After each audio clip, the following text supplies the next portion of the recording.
नमस्कार दोस्तों, notebook IAS के यूट्यूब चैनल पर आपका स्वागत है। आइए देखते हैं आज की करंट अफेयर्स। शांति स्वरूप भटनागर राष्ट्रीय पुरस्कार प्रदान किए गए। दोस्तों 26 सितंबर 2023 को प्रदान किए गए राष्ट्रीय शांति स्वरूप भटनागर राष्ट्रीय पुरस्कार कितने वर्ष से कम उम्र के वैज्ञानिकों को दिए गए हैं? तो दोस्तों ये दिए गए हैं 45 वर्ष से कम उम्र के वैज्ञानिकों को। दोस्तों केंद्रीय राज्य मंत्री विज्ञान एवं प्रौद्योगिकी डॉक्टर जितेंद्र सिंह ने 26 सितंबर को नई दिल्ली के भारत मंडपम में आयोजित एक समारोह में 45 वर्ष से कम उम्र के प्रख्यात वैज्ञानिकों को शांति स्वरूप भटनागर राष्ट्रीय पुरस्कार प्रदान किए हैं। चलते हैं अगली खबर की ओर। इंफ्रास्ट्रक्चर प्रोजेक्ट ऋण के सह वित्त पोषण के लिए एमओयू पर हस्ताक्षर। दोस्तों इंफ्रास्ट्रक्चर प्रोजेक्ट ऋण के सह वित्त पोषण के लिए पीएनबी ने किस कंपनी के साथ एमओयू साइन किया है? तो दोस्तों ये साइन किया है आरईसी लिमिटेड के साथ। अगले 3 वर्षों में इनके बीच 55,000 करोड़ रुपए निवेश करने का करार किया गया है। साथ ही आरईसी लिमिटेड विद्युत मंत्रालय के तहत एक महारत्न केंद्रीय सार्वजनिक क्षेत्र उद्यम है जिसकी स्थापना 1969 में की गई थी। वहीं दोस्तों बात करें आरईसी लिमिटेड के अध्यक्ष और प्रबंध निदेशक की, तो वो हैं विवेक कुमार देवांगन। और पीएनबी के अगर एमडी एंड सीईओ की बात करें तो वो हैं श्री अतुल कुमार गोयल। आइए दोस्तों चलते हैं अगली खबर की ओर। भारतीय रेलवे की नई पहल। दोस्तों भारतीय रेलवे द्वारा हरा गीला सूखा नीला और हर पटरी साफ सुथरी, साथ ही कचरे से सेल्फी तक की पहल किस अभियान के तहत की गई है?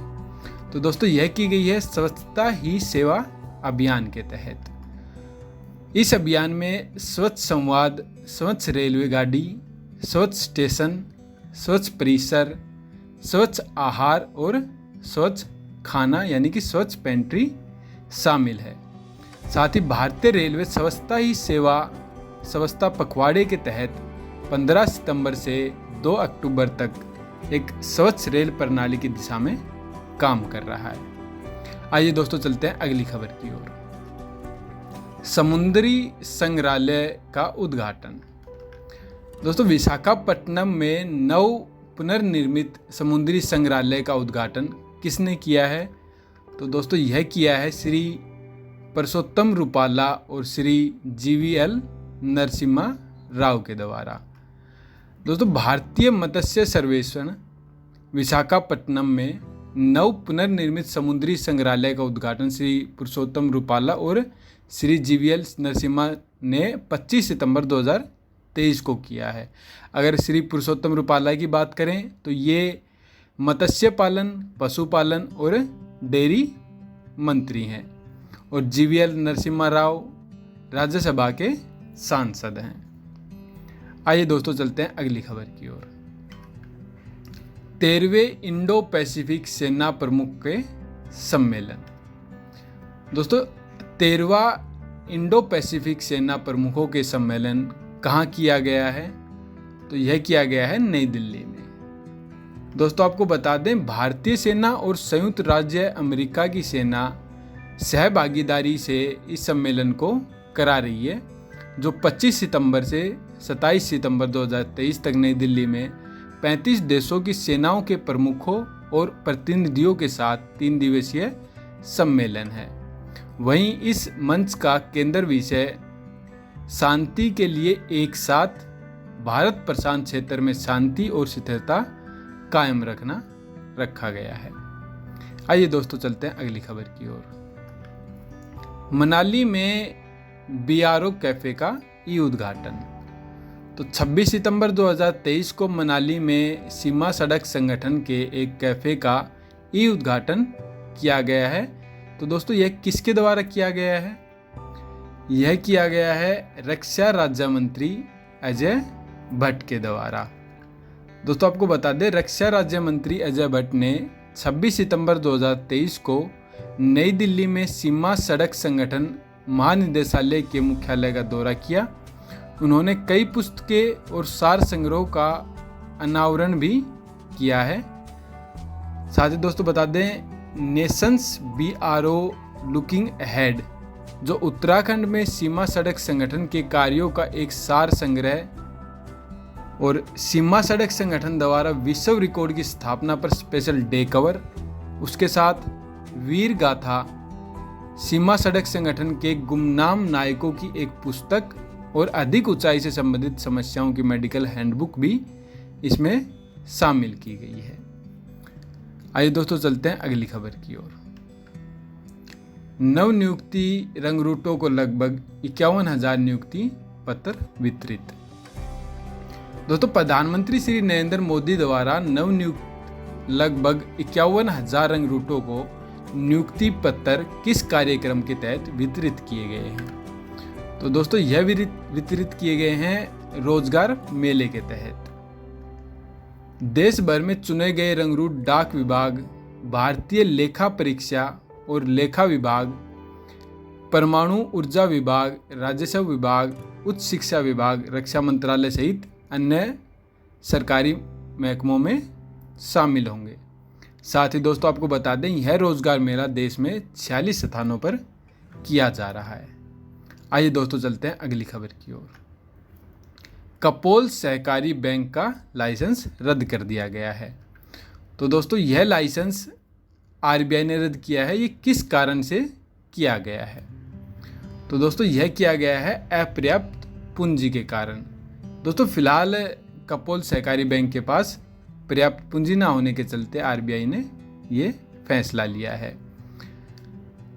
दोस्तों रिजर्व बैंक के इस फैसले से बता दें, केंद्रीय बैंक के अनुसार सहकारी बैंक को बैंकिंग गतिविधियां करने पर प्रतिबंध लगा दिया गया है, जिसमें जमा स्वीकृति करने जैसी कार्यवाही अब नहीं होगी।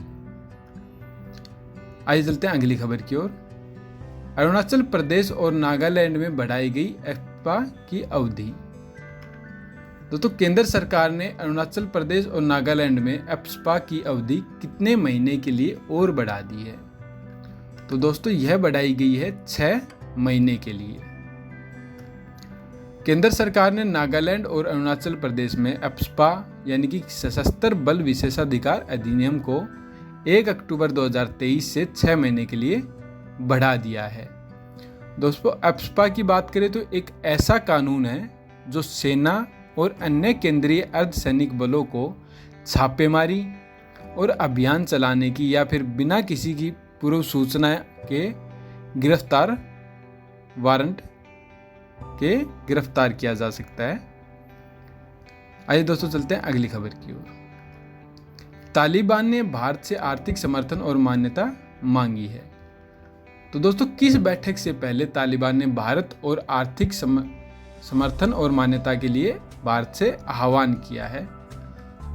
तो दोस्तों बता दें, रूस के कजान में आगामी मास्को प्रारूप बैठक होने वाली है, जिसके चलते तालिबान ने भारत से ये आह्वान किया है। तो देखते आह्वान क्यों किया गया है, बता दें आपको। भारत ने आधिकारिक तौर पर तालिबान की सरकार को मान्यता अब तक नहीं दी है। इसमें उन्होंने मानवाधिकारों और अल्पसंख्यकों की सुरक्षा पर जोर देना जारी रखा है। साथ ही आपको बता दें, भारत ने मानवीय प्रयासों में सहायता के लिए काबुल में अपने दूतावास में एक तकनीकी टीम अभी भी बनाए रखी है, लेकिन तालिबान को नई दिल्ली में दूतावास में राजनयिक कर्मचारियों को नियुक्त करने की अब तक भारत ने अनुमति नहीं दी है। अगली खबर, इन्फोसिस ने आर्टिफिशियल इंटेलिजेंस अनुप्रयोगों में अपने कदम बढ़ाए हैं। तो दोस्तों आर्टिफिशियल इंटेलिजेंस अनुप्रयोगों के परिदृश्य में क्रांति लाने की दिशा में कदम बढ़ाते हुए इन्फोसिस ने किस कंपनी के साथ रणनीतिक सहयोग की घोषणा की है? तो दोस्तों यह की गई है माइक्रोसॉफ्ट के साथ।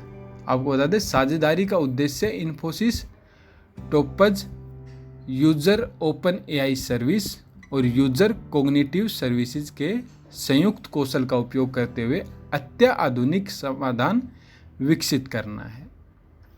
आइए दोस्तों चलते हैं अगली खबर की ओर। दुनिया में सबसे अच्छा प्रदर्शन करने वाली करेंसी। दोस्तों ब्लूमबर्ग के मुताबिक इस तिमाही अवधि के दौरान किस देश की करेंसी ने दुनिया में सबसे अच्छा प्रदर्शन किया है? तो दोस्तों ये किया गया है अफगानिस्तान की मुद्रा द्वारा।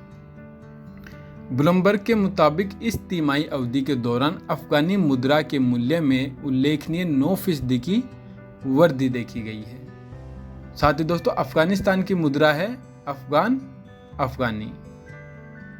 अरबों डॉलर की मानवीय सहायता और एशियाई पड़ोसी देशी संघ बढ़ाने व्यापार की वजह से ये वृद्धि देखी गई है। आइए दोस्तों चलते हैं अगली खबर की ओर। भारतीय रिजर्व बैंक के डिप्टी गवर्नर का कार्यकाल बढ़ा दिया गया है। तो दोस्तों केंद्रीय सरकार ने भारतीय रिजर्व बैंक के डिप्टी गवर्नर के कार्यकाल को 1 साल के लिए बढ़ा दिया है।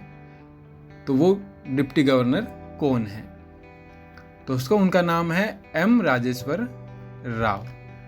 दोस्तों आपको बता दें एम राजेश्वर राव को मूल रूप से अक्टूबर 2020 में 3 साल के कार्यकाल के साथ रिजर्व बैंक के डिप्टी गवर्नर के रूप में नियुक्त किया गया था। यह नया विस्तार 9 अक्टूबर 2023 से शुरू होने वाले एक अतिरिक्त वर्ष के लिए या अगले आदेश जारी होने तक विस्तार बना रहेगा। आइए दोस्तों चलते हैं अगली खबर की ओर। सूचना की सार्वभौमिक पहुंच के लिए अंतर्राष्ट्रीय दिवस कब मनाया जाता है? तो दोस्तों यह मनाया जाता है 28 सितंबर को। 15 अक्टूबर 2019 को 74वीं संयुक्त राष्ट्र महासभा ने इस दिवस की घोषणा की थी। दोस्तों सूचना प्राप्त करने और प्रदान करने के मौलिक अधिकारों पर इसमें प्रकाश डाला जाता है। साथ ही सूचना तक पहुंच सुनिश्चित करने में ऑनलाइन स्पेस की महत्वपूर्ण भूमिका के विषय पर भी इसमें प्रकाश डाला जाता है। आइए दोस्तों चलते हैं अगली खबर की ओर। सर्च इंजन गूगल ने 27 सितंबर को अपना कौन सा जन्मदिन मनाया या गूगल को कितने वर्ष पूरे हो गए हैं? तो दोस्तों गूगल को पूरे हो गए हैं 25 वर्ष। दोस्तों बता दें अपने छात्रावास के कमरे की सीमाओं में ब्रिन और पेज ने एक बेहतर खोज इंजन के लिए एक प्रोटोटाइप बनाने का प्रयास किया था। साथ ही उन्होंने 27 सितंबर 1998 को गूगल INC को औपचारिक रूप से स्थापित किया था। उसी के चलते आज इसको 25 वर्ष पूरे हो गए हैं। तो आपको बता दें सर्गे ब्रिन और लैरी पेज दोनों स्टैनफोर्ड यूनिवर्सिटी के कंप्यूटर साइंस कार्यक्रम में डॉक्टरेट की डिग्री की पढ़ाई कर रहे थे। आइए दोस्तों चलते हैं अगली खबर की ओर। घुड़सवारी में 41 साल बाद जीता मेडल। भारत ने एशियन गेम्स 2023 के घुड़सवारी में ड्रोसेज इवेंट में कौन सा मेडल जीता है? तो दोस्तों ये जीता है गोल्ड मेडल। दोस्तों भारत ने 41 साल बाद घुड़सवारी में एशियन गेम्स में गोल्ड मेडल जीता है। भारत के लिए अनुष अग्रवाल, हृदय विपुल चेड़ा, सुदीप्ति हेजला और दिव्य कीर्ति सिंह ने भाग लिया था। भारत ने एशियन गेम्स 1982 के बाद इस इवेंट में गोल्ड मेडल जीत लिया है। दोस्तों आज की वीडियो में बस इतना ही। हमसे जुड़े रहने के लिए चैनल को सब्सक्राइब कीजिए, वीडियो को लाइक कीजिए। धन्यवाद।